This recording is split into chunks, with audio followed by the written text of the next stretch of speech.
This podcast is brought to you by Penji. Penji is a creative subscription service that gives you access to pre-vetted, agency-trained creatives from all over the world. From graphic design to illustrations to social media management and web development, it's all included for one monthly price. It's time to say goodbye to the hassle of searching for top-notch creative talent. With Penji, you get quality and consistency delivered right to your inbox every day. Carefully crafted for you by humans. So meet your new creative team today. Head over to penji.co for more and enter the coupon code located within the podcast show notes. Hello, everyone, and thank you for joining us on the Fully Managed podcast. Thank you, Young, so much for joining me today. I really appreciate it. Thanks for having me. Excited to be here. Thank you. I'm happy that you're excited because right now we're going to start with a game. So your excitement is just going to grow and grow over the course of the podcast. All right, let's do it. So this game is called Build It or Break It. So I'm going to give you a bunch of business scenarios. You're going to tell me if you should build on it and you like that idea, or you're going to break it and you hate it and you want to stop it right there. Okay. Sound good? Yeah, I get it. I think so. Anyways, yeah. I mean, I'm most likely going to tell you to build everything, but yeah, we'll try anyways and see what happens. You know, I love to throw really bad ideas in there. So, you know. Okay. First one is a subscription service that sends surprise business books every month. Build it.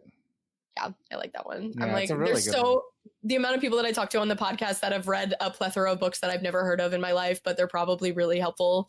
That's a great one. That's a really good one. That you should totally build it. You should build it because I don't think it happened. It's not in existence yet. I'm coming up with all of these concepts in my noggin. Really? That's great. That's creative. That's good. They might exist, but I actually have no idea. So don't. Oh, you haven't even researched. Okay, got it. I was like, that's a great idea. I like it. I mean, I'd subscribe if it was. You can take it. Go right ahead. I didn't, unless it already exists, then don't get me in trouble. Okay. The next one is a company culture that celebrates no meetings Mondays. Yeah. I mean, I can go either ways. I mean, I'll say break it. Yeah. I think having those kind of rules is symptomatic of a deeper problem of operations. Yeah, no, I completely understand. It's like setting that specific rule is like, why do we have to do that? Is there meetings going on that we exactly. My immediate red flag is like, what's happening that you have to set rules like that? Like, why is there a barrier in place for? Whenever you start adding like red tape like that or process like that, my question immediately goes like, let's dig in deeper because it's obviously like a reaction to a symptom that isn't addressing the root problem. Yeah, so something's very inefficient. No, I love the philosophy going into that because it is. I told you there'd be bad ideas in here. No, it's a good one, but you're not gonna build everything. Okay. Okay. Here's one that's on theme. Launching a podcast as the first marketing channel for a new startup. Yeah, build it. All right. Yeah. I feel like podcasting has been game changing for me. I mean, I have nowhere near your distribution, but I actually have been able to generate a ton of great network through guests and just networking, and it's just such a more easier way to build a relationship with someone that is not in your network. And it's just way more casual. It's way more fun. It's kind of, there's like reciprocal ROI. It's really nice. Yeah. No, it is really an incredible like opportunity to be able to meet people and talk to them about what they're passionate about, because I feel like, cold emailing, cold anything is very difficult, and like offering like an offer like a podcast, being able to get in the face of someone is like a great way. You're offering them something that's so fun and like a good brain break in their day, but it still counts as a meeting. So, they're happy too. Yeah, totally. Totally. Yeah, I do love it. I totally agree with you. Okay, I'm giving you 2 more scenarios and then we're moving on to you. All right, let's do it. All about you. Okay. I'm ready. A social media app exclusively for entrepreneurs to share failed stories. So things that they've done wrong in their business. Yeah, build it. Build it. Yeah, I mean, you could use Reddit too, but yeah, build it. Yeah, absolutely. No, those are my favorite things to hear. Like people are always like, "Are you okay if I tell something that's like not a success story?" I'm like, those are better. Those are like, we learn from those. The failure stories are important. Totally. Totally. And there's more of them. No one really shares it, so I guess there's not more of them, but technically there's more of them. There's not enough people sharing it. So yeah. No, exactly. Yeah. Oh, okay. Last one. And this one is also on theme because girl dad show. Okay. Letting your kids co-sign on your next business idea. Yeah. I don't know about co-signing because I have no credit, but I'm assuming you mean co-own, like putting them on the ownership. Partner, yeah, absolutely. Build it. Yep. Absolutely build it. Yeah. Yeah, as long as they're not like a Nepo baby kind of type that's never going to work on anything, I think that it's really great to be able to have, like your family involved in what you do. Totally. I mean, I think that that's one of the things that you can do if you're a business builder and you can, obviously teach them good values, like you said, like, so they don't end up becoming, take it for granted or become terrible humans. But yeah, I mean, I think it's really smart if you can give them any advantage. I mean, the world's hard enough. So exactly. I mean, it's really nice to be able to help out in the ways that you can. I think that's what, every good parent kind of wants to set their kids up for success in some way or shape or form. So if they're something that they're interested in and they like, then why not? I love it. You're so thoughtful. Are you a parent? I know. Okay, I'm like, because you look really young, if you don't mind me saying so. I'm like, why are you, I have very good parents, and I have 4 of them. So there's a lot of parenting to go around. Got it. So you're speaking on behest of them. Yes. Okay, very good. Okay, so thank you for participating in my game. You did a great job. Oh, thank you. I feel like I just won something. That's awesome. You did. You just won the game, I guess. I don't know. All right.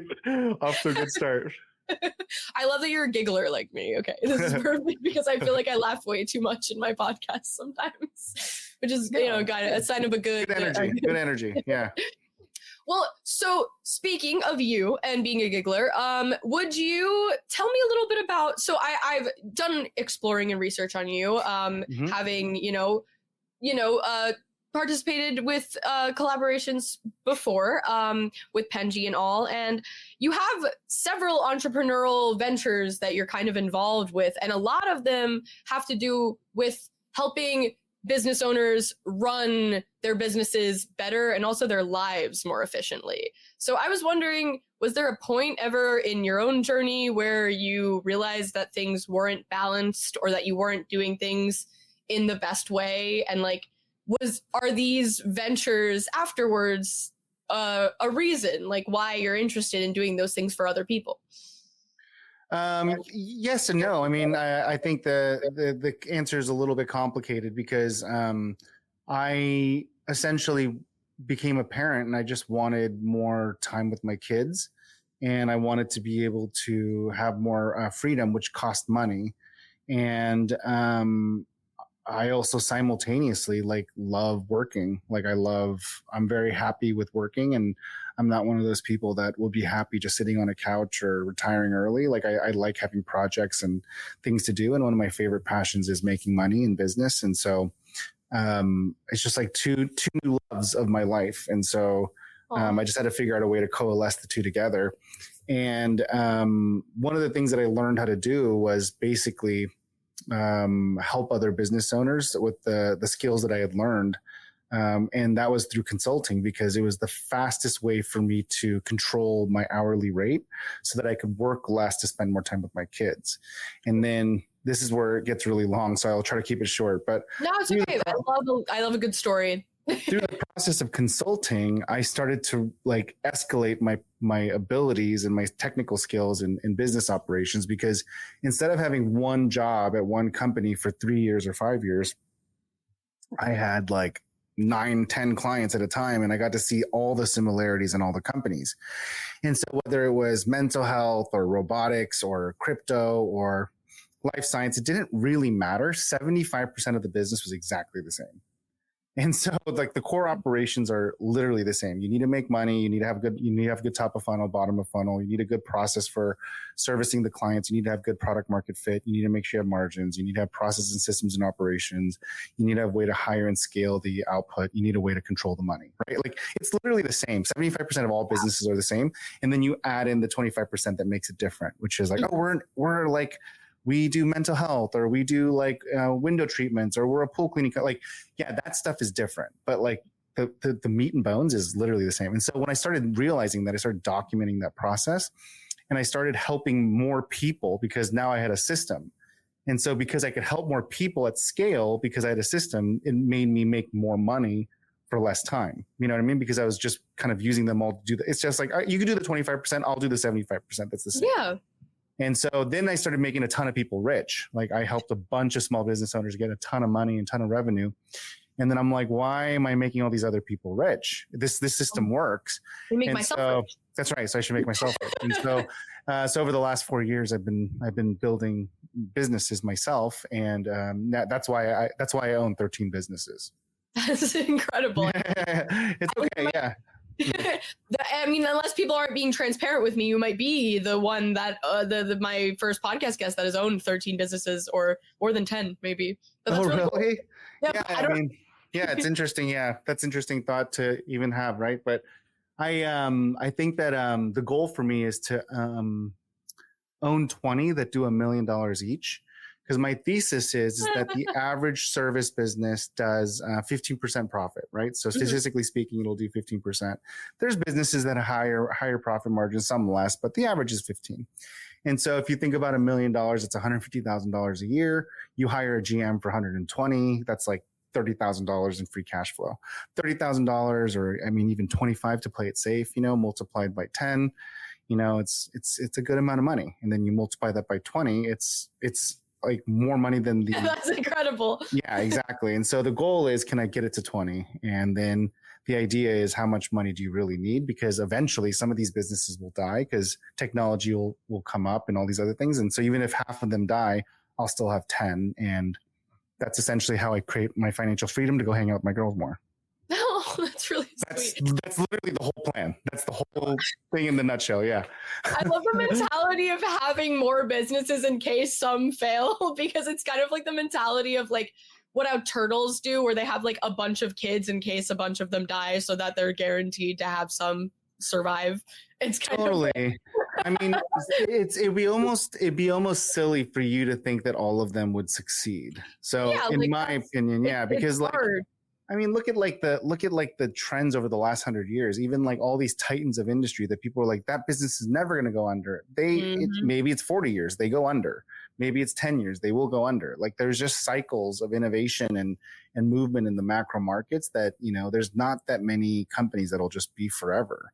And it's just the way it goes. And so, secondly, I'm not trying to scale to these large conglomerates. And so I'm not looking to be at that point. So I can't assume that everyone's going to like want to grow the business like I do, because I don't know if anyone's ever going to care unless they're an owner. And so, I expecting them to fail is kind of, I think, logical. And then for whatever it's worth, I mean, it's not like I only did 13 businesses. I did like over 25, and I just happened to have succeeded in 13. Right, yeah, exactly. That's right. Like I failed way more businesses than I've succeeded, And so I just want to be very clear. Learning from failures is good. Exactly. Absolutely. I mean, my ratio of success and failure is better than the American average for small business ownership, but it's definitely painful because I'm not a private equity fund. I'm not independently wealthy. I don't have a family office. I'm literally making the money and then building the business with my own money, and I'm losing like 50% of the time. So it's a torturous process, but I want it. I want it bad enough, Yeah, so. I think that's kind of what it's about. To be successful, honestly, you need to want it bad enough, or else those failures will kind of, set a trend. I mean, if you're complicit with, just failure or not being able to grow from those failures, then, it's going to be something that will continue to happen. So it's good to be able to adjust and, move forward. Yeah. I think you're right. Yeah. It definitely is. If you're interviewing business owners on repeat in this show, then you probably know that, that is the case. But I will say at scale, just from anecdotally, like the failures are actually where you learn how to operationalize and make successes. It's not actually being successful. I mean, my first business when I was 18 was wildly successful. I mean, it didn't teach me anything. Just taught me that I was lucky as hell. I was at the right place at the right time. Yeah. I was 18 years old and I thought I was the world's greatest entrepreneur. And then, they all do when they're successful at that age. Totally. I mean, my first business, I was 18. I'm like, boom, I'm gonna start a restaurant. We made $3 million our first year. And I was like, geez, Louise, I'm the world's greatest entrepreneur. I'm amazing. And then 2 years later, we sold it. I was literally like the king cheese. And I was just like, man, I'm so cool. I'm so awesome. I'm invincible. And I proceeded to fail 5 businesses, like back to back to back to back to back, and I just lost every single dollar. Every single dollar I made, I lost, because the reality is I had no hard skills. I had no technical skills. I had no hard skills. I had nothing of value. I was just super lucky. I was at the right time at the right place, and no technical skills. And so, you learn a lot from those things. Yeah, it always makes me think of kitchen nightmares. I don't know if I've heard of it, yeah. But it's basically Gordon Ramsay goes to a restaurant and he finds all the things wrong with it and he yells at the people and then he helps them. And I think I've seen clips of it, yeah. Yeah, sometimes it's good afterwards. Sometimes they shut down within the next year. It's a whole thing. But I always think about that because there's so many people that go into that, they really want to start a restaurant because it's been their dream, but they know nothing about starting a restaurant. So they do, and it's successful for maybe some amount of years, and then it's not, because they never learned practical skills to keep the thing running. And I think that is, you learn from your failures, and sometimes you really don't learn from your failures. And I think that it's a choice to learn from them, if that makes sense. That is true. That is true. And then just to be more specific, which I know you're trying to get to the philosophical side of it, but for anybody listening that wants to start a business, try your best not to start with a restaurant. Make your first business something that actually makes money easier. It's literally the hardest business to make money with. Do it as your third or fourth business. Don't start with that. You can do whatever you want. It's your life and your money. But my recommendation is when people ask me all the time, hey, you start a lot of businesses. I'm thinking about this restaurant. My response is always do you not like money? Do the restaurant. Yeah. Do you hate money? Because that's the worst idea ever. Go do something that's lucrative. There's so many easier businesses to make money. And then once you have that stability of cash flow, then go start a restaurant so you can afford to lose money. I think of a restaurant like a pool. Pools only downgrade your property value unless it's an above ground pool, because it's so much maintenance for people to have to you just throw money at a pool. So you also just throw money at a restaurant. There's no yucking the yums of the people who have great restaurant ideas. How are you so wise? It's so amazing that you know that, because I think most people think of their pool as an asset, and it's not an asset. It's such a liability. People hate pools. So I own a pool cleaning company. I don't know if you know that. Did you know that I own a I own a pool cleaning company. It's one of my biggest businesses. I mean, we'll do $4.5 million this year in revenue. Oh. I started from scratch 3 years ago. From $0 to $4.5. Do you have a special interest in pools, or did you just see that this was a lucrative business idea? Yeah, it's just a good business idea, right? Double-digit CAGR. Yeah, double-digit CAGR growth year over year. It has subscription revenue, so the enterprise value is high, and not a lot of competition. Very fragmented industry, no regulation, very low barrier to entry. I mean, there's a lot of components to it that just made a lot of sense. But just the fact that there's double-digit CAGR should be enough for most people to want to look at it. I mean, because it's one of those situations where you don't have to do much, and the customers come to you. So. Interesting. So you should look for industries that, that's what I was kind of alluding to with the restaurant thing. It's don't do that as don't do your passion as your first business. Do what you're good at that's going to make you a lot of money as your first couple. And then once you make money, then you can do your passion, because trying to match your skills with what the customers want, with what you're passionate about, mixing all of that for your first business is way too much. It's way too costly. Yeah, exactly. Yeah, if you have a really good... Oh, sorry. I was saying for your first business, just do what's going to pay you the most. And then once you have stable cash flow, then go do something that you love.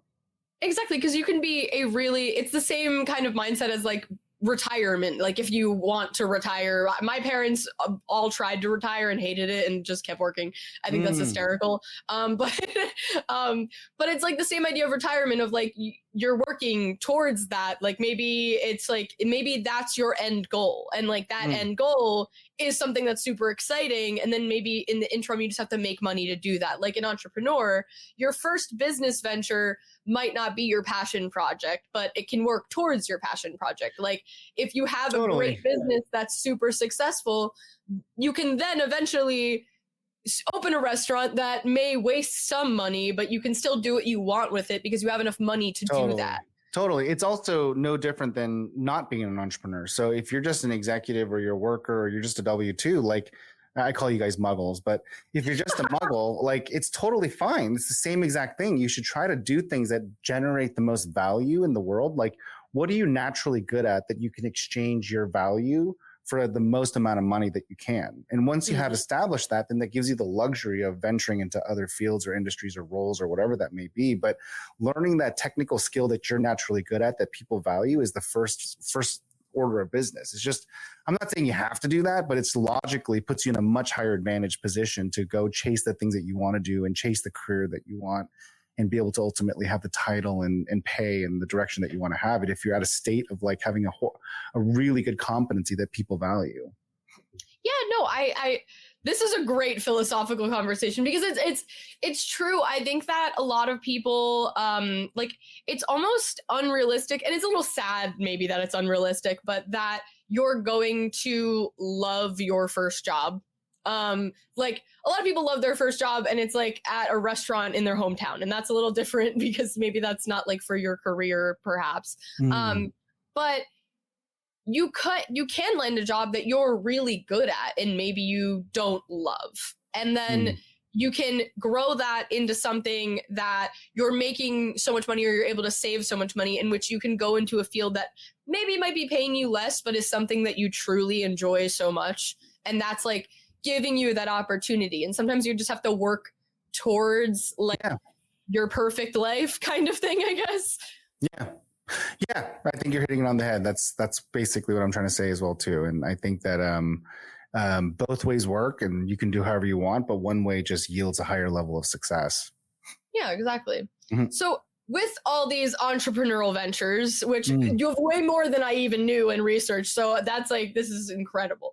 I mean, I think I mean, it's probably because my content is not being updated regularly. I'm building 3 to 5 businesses a year. So it's probably moving a lot faster than I can keep up with my content. A little too hard on yourself on the content. I wouldn't be able to keep up with that many businesses either. But I want to know more about like, okay, well, what are your passion projects within those businesses? Are you not there yet? Or what are the things that you're really excited about when maybe during the processes of all of these, or just in general? Yeah. So the biggest thing that I'm really passionate about all of this is that I'm building my the grand master plan it's even more harebrained and wild than what I just told you, believe it or not. But the ultimate thesis is that I have all these businesses, but they're all stitched together and they all make sense. People don't understand why I have so many businesses, but once they hear the full story, they think I'm a nut job, right? But the full story is that I have basically built an operating system that has a high success rate of generating businesses to $1 million in annual revenue. And just by getting a business to $1 million in annual revenue, you've already surpassed 90% of small businesses, right? And the chances of survivability and longevity are just like tripled because of just hitting that $1 million revenue mark. Because now you have a little fat in the business and you could sell it for enterprise value. You should typically have cash flow that you can use to invest in the business and hire specialists. And so there's a lot of things that change when you hit that marker. And I have a operating system that really helps you get there at scale.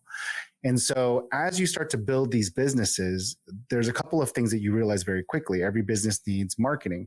So that's why I have a digital marketing agency. You need content. That's why I have a video production company. You need sales. That's why I have a sales coaching and development company. You need HR. That's why I have a learning and development company. You need finance. I have my fractional CFO business. And so there's all of these things that you need. So essentially, I've been building these individual silos and making them profitable. But the end goal is that as they all start to offshoot cash flow, which is starting to happen this year, they'll start pumping enough cash where I could find entrepreneurs that are really great and I love them. And I'm like, hey, you seem like a function expert. You also seem like you have a chip on your shoulder. Those are the two things that I look for. I think this business is worth X, I think it could be a couple $1 million in revenue in the next 5 years. I think it'll take about $200,000. And depending on how much salary you need, I'll give you 60 to 30% of the company and money to start it. And then I give them money and then I drop them into the gauntlet. I put them into my small business coaching system. They take them through all the systems and then hire all the service providers I need. And they become $1 million business without me. So it's my own incubator. And that's the ultimate dream and goal. Yeah. This is a genius. This is I don't know if it's genius, but I mean, it's only genius if I work. So you got to interview me again next year. And then that's true.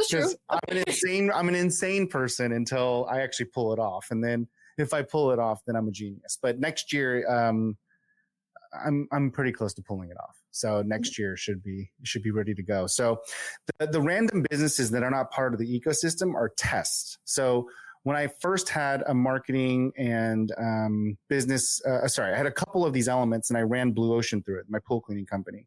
And then through that process, we made $1 million our first year in annual revenue.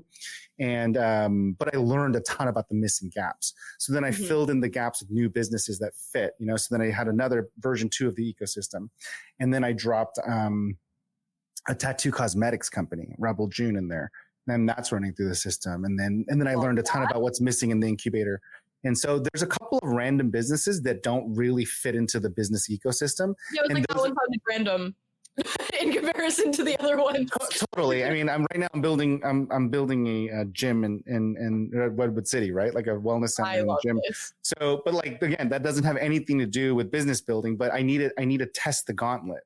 So like I'm testing my incubator by having these random businesses that I go through the thing. So theoretically, it all makes sense if you hear the story on why there's 13 businesses and why there's ones that are in this ecosystem that help other businesses grow, and then why there's random ones that don't fit into the business building ecosystem. But those are just tests to test the business building incubator. Does that make sense? No, this is genuinely such a good idea. I am actually floored at this, like the whole concept of this. Especially, it's funny because it makes me think of like a legal version of the thing that rich people do where they're like, oh, okay, like I'm going to say, like, I'm going to open this space business and say that, oh, a plane crashed and this is why I'm putting money into my other business and blah, blah, blah. But you're actually doing it in a way that makes sense and it's totally legal. I don't even know what you're talking about. The rich people in the airplanes and spaces. What are you talking about? There's a phrase that describes what it is. I can't remember. Are you talking about like tax shelters? Because like I have no idea what rich people you're talking to that have spaces and crashing airplanes. It's tax evasion, okay? Because it's not tax. It sounds like tax mitigation, not evasion. Tax mitigation. But I definitely don't recommend crashing planes for tax mitigation purposes. I have no idea what you're talking about, but I'm like dying of curiosity of what rich people you're hanging out with and talking to. Oh my gosh. Good Lord. This is so funny. Okay. I will explain better my concept better. And this is not if you're doing it in the proper way, in which is just lucrative and makes sense, but in the improper way, okay, rich person opens a business, right? Yeah. This business is making money in which is put into this other business, but they are avoiding paying certain things because they're using one business to cover up the other businesses. You know what I'm saying? Yeah. But you're using legal, by the way. Concept that, Just so you know, that is legal, by the way. Yeah. Just make sure you C Corp and talk to a tax professional. But yes, that's absolutely. You should. The IRS will get you. But what you're doing is like, what you're doing it in just an honest and genuine way that's not illegal, and that's only. I don't know why it made me think of the bad thing. I don't know either, and I don't know why there's plane crashes in your example. But that is all what you just said is actually technically legal. If you C Corp it, you have a C Corp that owns a bunch of C Corps, you can use the profits and losses against either one of those to mitigate the other. So just so you know, that is actually legal. So please don't judge your rich friend that told you this. No, that's not. I'm still explaining it poorly. There is something. Okay, don't say it on the podcast. I don't want to know. You're not doing anything illegal. I'll find out what the name of this is. Okay, please. Yeah, because I'm like, I pay my taxes. I'm fine, I think. I mean, you're fine. You're fine. If anything, it just made me think of this concept because it's like, okay, everyone in theory could be doing this and not being a bad person. And you're being a good person by reporting everything and also it's just smart. Well, it's for me, it's more really just lucrative. for me, it's more just about like not having to be in the business. So if you don't want to be in the business, it's just easier to have clean books, right? And like when you have one business, it's good to do tax mitigation strategies because you can take advantage of all the laws that are available for business owners. And it's completely legal. It's all on the IRS website. You're incentivized to do so because it creates jobs, it creates opportunities, it creates economy, it rotates capital, right? So it's all good for the local communities. But for me, because I'm trying to not be in the business, it's just easier to keep it just standard. And it's worth the cost of not being so aggressive on the risk mitigation, but tax mitigation. But the point being is that the next evolution of this is then if I can pull this off next year, which I'm really hoping I can, the next evolution is to find as many people that I can to help them start a business. And that's kind of my legacy. So, I mean, it's hard to tell because I'm Asian, but I'm pushing 50, right? So I'm not a spring chicken. And I definitely feel very confident that this will work. And if it does work, I'll be in a really unique position to be able to help a lot of people. And when I think about who I want to help and how I want to help it, I want to help people by helping them earn equity in a business, because I feel like that's the fastest way that I can impact my local community and actually do something tangible by helping people, enter the middle class. And I think the fastest way to teach people how to enter the middle class is by giving them equity in a company so that they actually have another vehicle that makes them money without an hourly service.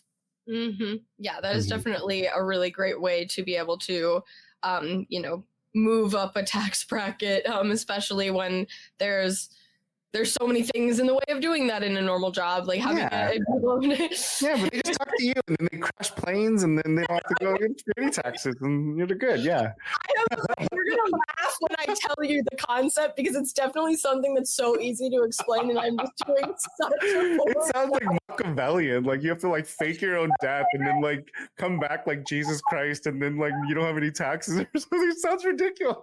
I'm using a really funny concept to explain what I clearly can't do well. And I love that you went into taxes now because that wasn't even my point. But I don't even know what you're trying to say. I don't know. Sorry for bringing you to taxes. I just immediately went what? Why are there planes involved? I'm now I'm making this man defend himself because he thinks he's doing something illegal. I'm not calling you out doing anything illegal. On record too. It sucks. Yeah. If anything, I'm commending you for not doing something illegal and crashing planes and so whatnot. Funny. Oh my gosh. Anyway, you're crazy, girl. Talking about so the setup in which you've had for all of these businesses and making them lucrative and making them be successful through the plan that you have.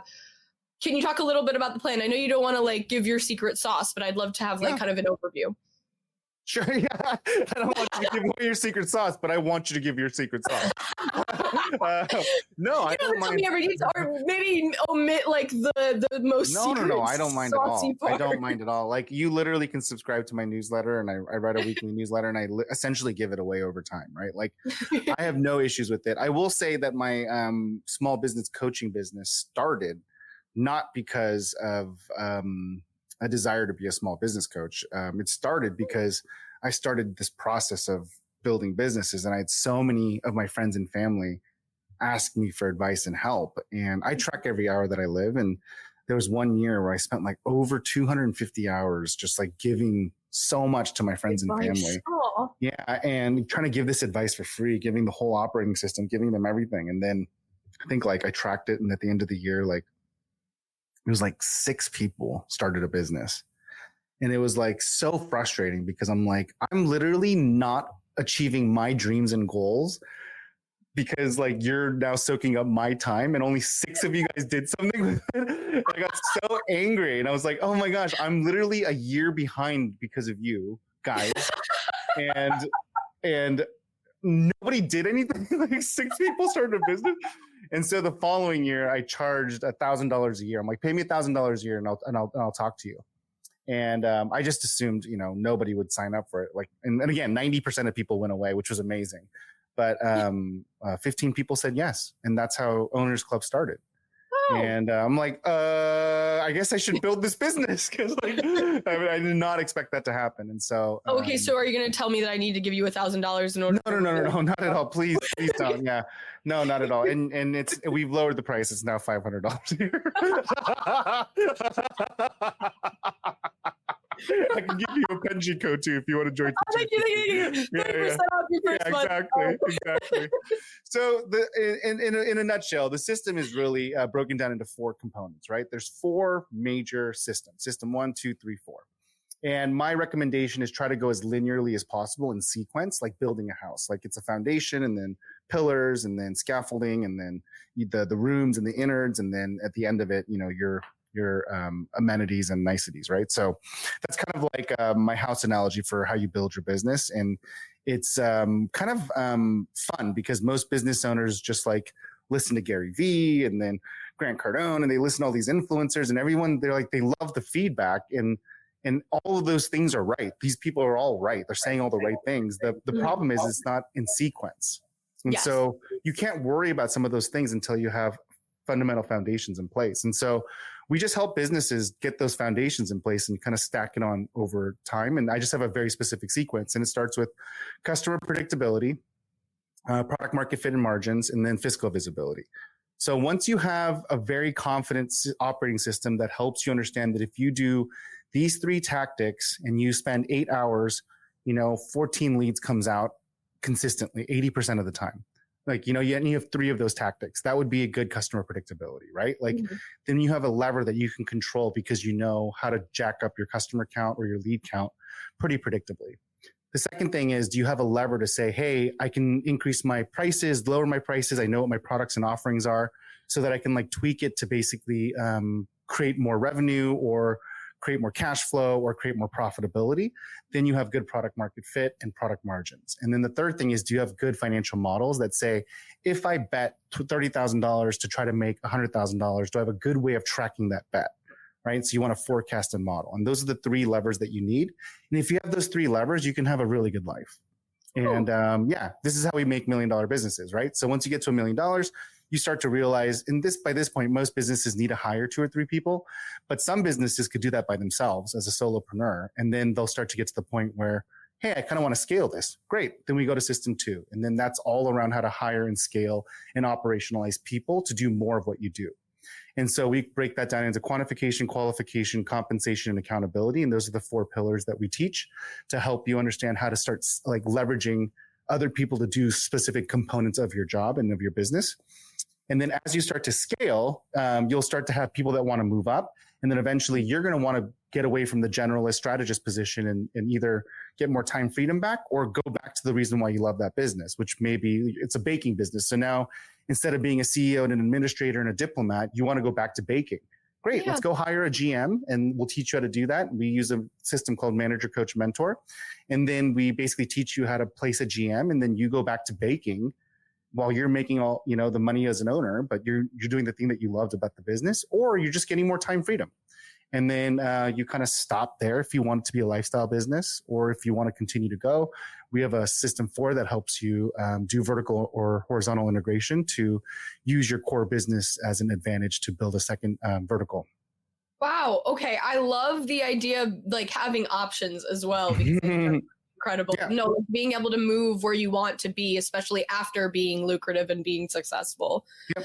I know that you do have to go because we're incredibly over time. Thank you for monitoring. Revealing your secret sauce at the very last moment, because it's like the icing on the cake for all of the audience members. You know, absolutely, it's not that secret. I mean, it's there's nothing secret about it. I'm happy to share it. I've been trying to share it, and I just haven't found a way to get people to actually use it, which is what really my problem is right now. And so I'm happy to share it. Thank you for asking me, and thank you for letting me share it. And if you want to learn more about it, you just go to owners.club.